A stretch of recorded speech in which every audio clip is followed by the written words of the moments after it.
اس کے بعد آپ صلی اللہ علیہ وآلہ وسلم نے حضرت یعقوب علیہ السلام کی طرح اللہ عز و جل کی شہادت کے ساتھ ان سے پختہ وعدہ لیا۔ محترم ناظرین و سامعین، صحیح بخاری میں لکھا ہے کہ جب یہودیوں کو ان کے سوالوں کے درست جواب مل گئے تو انہوں نے آخر میں پوچھا، اچھا یہ فرمائیے کہ تورات میں جس نبی کی قبر ہے اس کی خاص نشانی کیا ہے اور اس کے پاس کون سا فرشتہ وحی لے کر آتا ہے؟ اس پر آپ صلی اللہ علیہ وآلہ وسلم نے فرمایا کہ اس کی خاص نشانی یہ ہے کہ اس کی آنکھیں جب سوئی ہوئی ہوں اس کا دل جاگتا رہتا ہے۔ اس گفتگو کے بعد حضور اکرم صلی اللہ علیہ وآلہ وسلم نے یہودیوں سے فرمایا کہ تمہیں اس رب کی قسم جس نے حضرت موسیٰ علیہ السلام کو تورات دی، بتاؤ کیا میں نے ٹھیک جواب دیا؟ سب نے قسم کھا کر کہا، آپ صلی اللہ علیہ وآلہ وسلم نے بالکل صحیح جواب دیا۔ اب ہمارے اس سوال کا جواب دیں جو اسی سوال کا دوسرا پوائنٹ ہے، اور یہ ہمارا آخری سوال ہوگا۔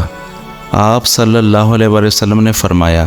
کہ میرا ولی جبریل ہے اور وہی میرے پاس وحی لے کر آتا ہے اور وہی تمام انبیاء کرام کے پاس پیغام باری تعالیٰ لاتا ہے۔ سچ کہو اور قسم کھا کر کہو کہ میرا یہ جواب درست ہے کہ نہیں؟ یہودیوں نے قسم کھا کر کہا کہ جواب تو درست ہے، لیکن چونکہ ہم جبریل کو اپنا دشمن سمجھتے ہیں کیونکہ وہ سختی اور خون ریزی لے کر آتا ہے، اس لیے ہم اس کی بات نہیں مانیں گے اور نہ ہی آپ کی بات مانیں گے۔ ہاں، اگر آپ صلی اللہ علیہ وآلہ وسلم کے پاس حضرت میکائیل علیہ السلام وحی لے کر آتے ہیں جو کہ رحمت اور بارش کی پیداوار لے کر آتے ہیں تو وہ ہمارے دوست ہیں، ہم آپ کی تابعداری اور تصدیق کر دیں گے۔ یہودیوں کی کتابوں میں حضرت میکائیل علیہ السلام کے بارے میں لکھا ہے کہ قوم یہود کے لیے وہ زیادہ معتبر فرشتہ تھے، جبکہ حضرت جبریل علیہ السلام یہودیوں کے دشمن ہیں۔ محترم ناظرین و سامعین، یہودی شاطر اور چالاک قوم ہے۔ یہودیوں کا بادشاہ الیگزینڈر بھی تھا جس نے مسلمانوں کا بے تحاشا خون بہایا۔ کہتے ہیں کہ اس ظالم بادشاہ نے مسلمانوں کا ذبح کیا اور ان کا خون اتنا بہایا کہ گھوڑوں کے سیموں تک جا پہنچا، جس پر الیگزینڈر نے انتہائی مغرور لہجے میں کہا تھا کہ اب بلاؤ اپنے نبی کو اور کہو کہ وہ تمہاری مدد کرے، جس پر سلطان صلاح الدین ایوبی نے قسم کھائی تھی کہ میں یہودیوں کو اتنا ہی ماروں گا جتنا انہوں نے مسلمانوں کو مارا ہے، اور دوسرا میں الیگزینڈر کی گردن اپنی تلوار سے کاٹوں گا۔ اس کے بعد سلطان صلاح الدین ایوبی نے بیت المقدس آزاد کروایا، مگر قتل عام کی قسم کو پورا نہ کیا بلکہ اپنی قسم کا کفارہ ادا کیا، یہاں تک کہ سلطان صلاح الدین ایوبی اور ان کے بھائیوں نے یہودیوں کے سرداروں کو اپنی جیبوں سے پیسے ادا کیے اور ان کو آزاد کروایا اور عیسائیوں کے قلعوں تک چھوڑ کر آئے اور ساتھ میں ان کو سامان مہیا کیا۔ ادھر عباسیوں نے ان کا مال اور ان کی عورتوں پر اپنا قبضہ کر لیا، جس پر یہ کہتے پھر رہے تھے، اچھا ہوتا جو ہم مسلمانوں کے ساتھ ہی رہتے، مگر سلطان صلاح الدین ایوبی نے اپنی دوسری قسم بھی پوری کی اور الیگزینڈر کا سر اپنے ہاتھوں سے قلم کیا۔ محترم ناظرین، یہودیوں کا بہت اہم مقصد دنیا پر قبضہ کرنا ہے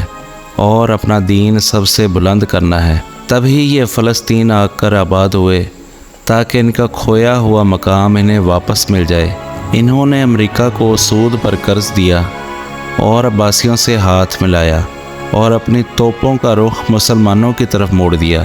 ان کا اگلا مقصد ہولوگرام ٹیکنالوجی کے ذریعے ایک شخص کو حضرت عیسیٰ علیہ السلام کے طور پر ظاہر کرنا ہے، تاکہ جب حضرت عیسیٰ علیہ السلام کا ظہور ہو تو مسلمانوں کو، جن کو یہ پہلے ہی ہولوگرام ٹیکنالوجی کے ذریعے آسمان سے اترتا ہوا دیکھ چکے ہیں، تب ان پر کوئی یقین نہ کرے،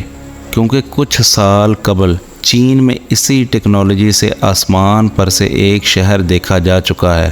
ان سب باتوں سے یہ ظاہر ہوتا ہے کہ صرف اور صرف مسلمانوں کو تباہ کرنا یہودیوں کا مقصد ہے، تاکہ یہ اپنا مذہب بچا سکیں،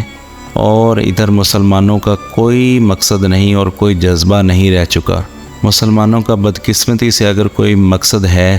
تو وہ صرف اور صرف فرقہ واریت میں پڑنا اور ایک دوسرے کو کافر کہنا اور مسلمان ان باتوں سے باز نہ آئے تو یاد رکھیے مسلمانوں کو ہر طرف سے یہودیوں اور عیسائیوں نے گھیر رکھا ہے۔ اگر ہم آپس میں لڑتے رہ جائیں گے تو یہ لوگ ہمیں کہیں کا نہیں چھوڑیں گے،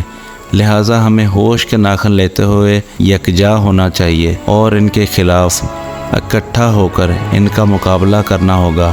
ورنہ تباہی کے سوا ہمارے پاس کچھ نہیں بچے گا۔ محترم ناظرین، یہ تھی ہماری آج کی ویڈیو۔ ہماری یہ کاوش آپ کو کیسی لگی کمنٹ کر کے ہمیں اپنی رائے سے آگاہ ضرور کیجیے گا۔ انشاءاللہ آپ سے ملاقات ہوگی اگلی ویڈیو میں، تب تک اپنا بہت سارا خیال رکھیے۔ اللہ حافظ و ناصر۔